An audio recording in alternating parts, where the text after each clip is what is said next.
So before we start, can I please ask you to get up? You knew when you came here I'm going to do that, right? Okay. Great. Now, can you please take a small step backwards? Just a tiny step backwards. Now one tiny step forward. To the right. To the left. Forward again. Lovely, you can see, thank you. So why I did this?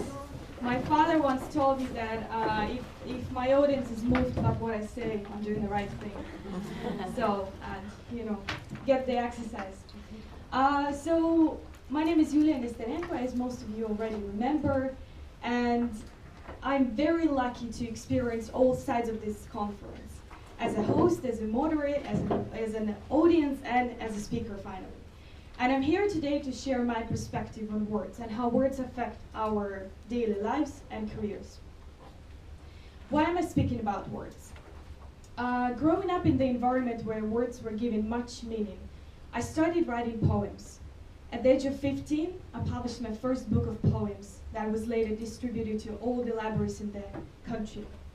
At that moment, I realized the power of words, seeing how my poems provoke different emotions, from sadness to laughter.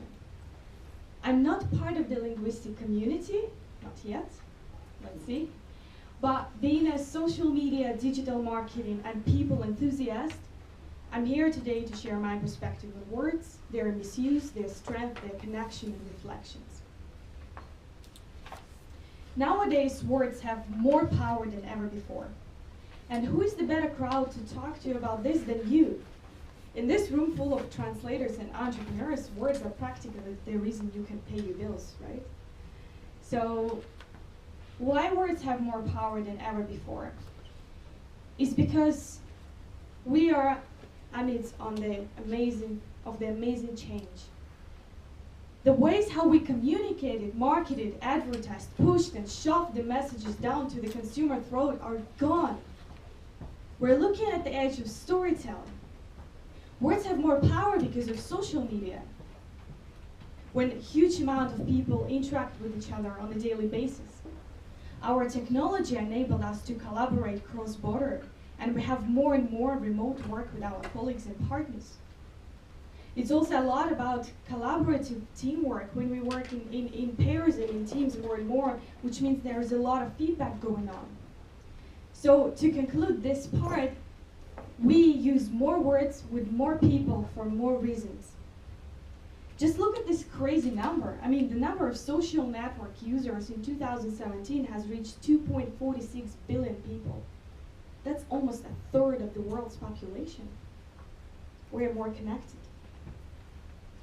So now that we have established the why part of my presentation, let's talk about the what. And look down to some very concrete examples on usage of the words. Just recently, there was a big scandal in the social media. Tomb Raider's movie poster has been brutally criticized for its disproportionately drawn neck.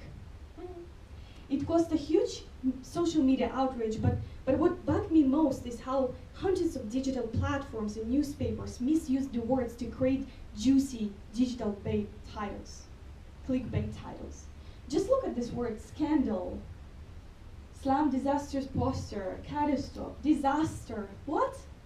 Last time I checked, the word disaster meant an accident or a natural catastrophe that causes loss of life or damage.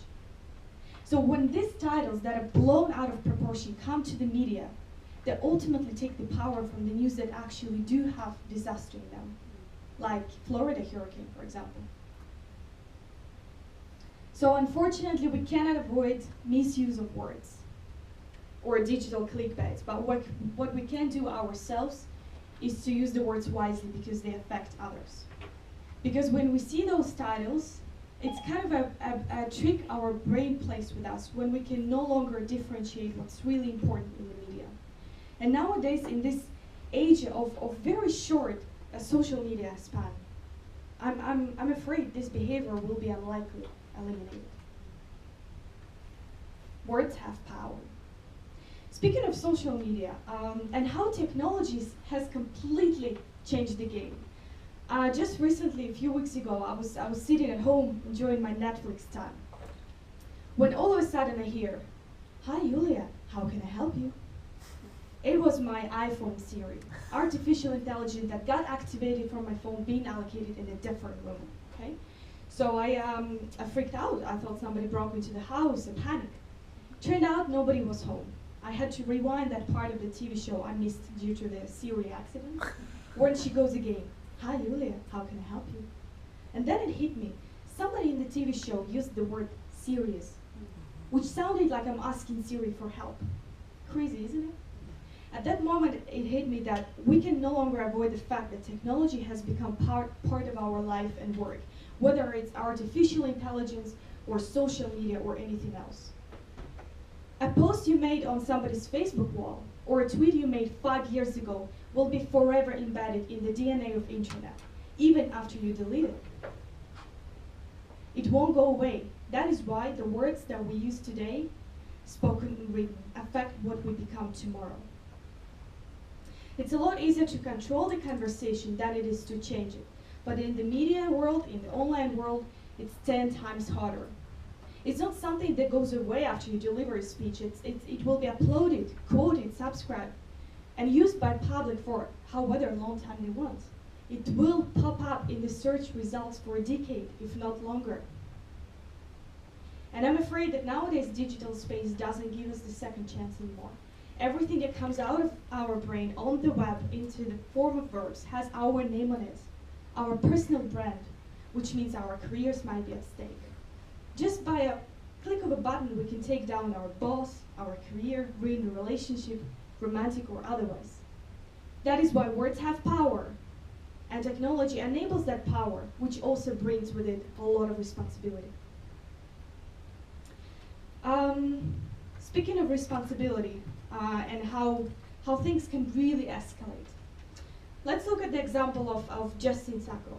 In December 2013, this is a story how one stupid tweet ruined somebody's life. In December 2013, Justin, being a senior director of corporate communications at IAC, she made an offensive tweet on her way to Cape Town. She wrote, "Going to Africa. Hope I don't get AIDS. Just kidding, I'm white." When she landed, she had already lost her job and was #1 topic discussion on Twitter worldwide, being discussed